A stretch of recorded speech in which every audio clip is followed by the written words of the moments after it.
Dzień dobry, witam ponownie w smakowej telewizji. Czy wiecie, kim jest Ed Roberts? Ed Roberts jest w cudzysłowie zwyczajnym, ale w cudzysłowie człowiekiem przykutym do wózka inwalidzkiego, który dzięki decyzji przełamania krępujących go ograniczeń stał się kimś nadzwyczajnym. W wieku 14 lat Ed uległ paraliżowi od ramion w dół, oddycha dzięki specjalnemu aparatowi, a mimo to, wbrew wszelkim przeciwnościom, udało mu się wywalczyć dla siebie normalne, codzienne życie, nawet jeśli nocą musi przebywać w komorze tlenowej. Po stoczeniu ciężkiej walki z polio, w której kilka razy stawiał czoło śmierci, mógł z pewnością pogrążyć się we własnym bólu. Ale wybrał co innego. Zdecydował się pomagać innym. Ta historia pochodzi z książki, którą już kiedyś Wam cytowałam, Obudź w sobie olbrzyma Tonego Robbinsa. Przytaczam ją, ponieważ Ed Roberts stanowi dowód na to, że liczy się nie punkt startu, ale podejmowane decyzje na temat punktu końcowego, bo to jest też mój przypadek. Nie liczyło się tak do końca rozpoczęcie, liczyło się to, gdzie ja chcę być na końcu, jak ma wyglądać ten punkt końcowy.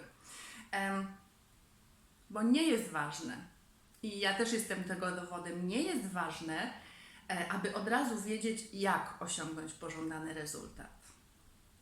Ważne jest natomiast, by mieć pewność, że znajdziesz na to jakiś sposób, nieistotny jaki. Ta pewność to może nie do końca, bo ja tej pewności nie miałam. Myślę, że tutaj chodzi nie tylko o pewność Tonemu Robbinsowi, bo u mnie tej pewności nie było, natomiast ja chciałam wierzyć.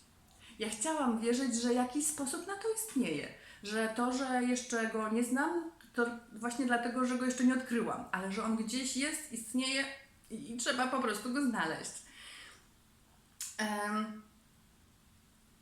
Tony Robbins ma coś takiego, co nazywa najlepszą formułą sukcesu. Ona się składa zaledwie z 4 punktów i ją przytoczę, bo absolutnie się z nią zgadzam i wprawdzie ja do tego dochodziłam metodą prób i błędów. Ten proces był długi, był frustrujący momentami, ale dokładnie tak było. To są oczywiście takie duże klocki tak zwane, na każdy z nich składa się ileś tam mniejszych elementów i będę to rozwijać w następnych filmikach, ale zacznijmy już teraz od takiej refleksji. Więc pierwszy punkt jest: zdecyduj, czego chcesz. U mnie to tak właśnie było. Ja najpierw chciałam się odchudzić, chciałam być szczuplejsza, a potem już mi w ogóle na tym nie zależało, już jakby przestałam w to wierzyć. Natomiast decyzja moja niezłomna była taka, że chcę się dobrze czuć, chcę być zdrowa, a już mnie różne ograniczenia, dolegliwości ograniczały, one mnie strasznie irytowały. Ja ich nie chciałam się ich pozbyć, więc decyzja moja była pozbyć się tego. Więc jednym ze sposobów była dieta, był też oczywiście sport, ale nie do końca to wszystko rozwiązywało. Następnie, punkt drugi. Przystąp do działania. Przystąpiłam do działania. Wiele razy przystępowałam do działania. Co potem? Punkt trzeci. Obserwuj, co się sprawdza, co nie. No jasne, że obserwowałam. Jak nie było żadnych efektów, to się bardziej jeszcze irytowałam. No i widziałam, co się sprawdza, co nie. No i punkt czwarty. Punkt czwarty, który był punktem zwrotnym tak naprawdę u mnie w tym całym moim długim, wieloletnim procesie, kilkunastoletnim. Zmieniaj swoje zachowanie dopóki nie osiągniesz zamierzonego celu. Ci z Was, którzy mi towarzyszyli, którzy obserwowali lub obserwują nadal mój profil na Facebooku, wiedzą, że w tym roku zmagałam się z dietą 6-tygodniową i że w tym roku właśnie osiągnęłam swój zamierzony cel, powróciłam do wagi z czasów, kiedy byłam nastolatką, a przecież nastolatką dawno nie jestem i absolutnie się z tą formułą zgadzam. Ja dochodziłam, tak jak mówię, do tego mojego pragnienia, do tego mojego marzenia lat wiele właściwie, odkąd byłam nastolatką się zmagam z tym problemem wagi.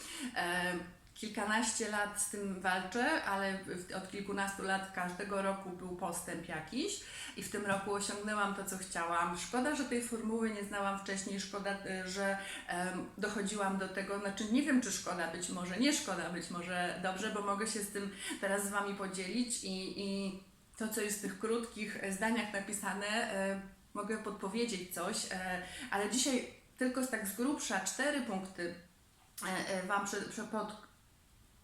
pod rozwagę zostawiam, żeby się zastanowić, przemyśleć. To się akurat ja opowiadam w tej chwili o diecie, bo to jest mój najświeższy przykład, ale to nie tylko do diety się może odnosić. Także polecam zastanowić się nad tymi tak z grubsza, a ja będę w następnych filmikach starała się każdy z tych punktów rozbić na mniejsze klocki, na te inne elementy, które każdy z tych większych klocków zawiera, jak do tego podejść.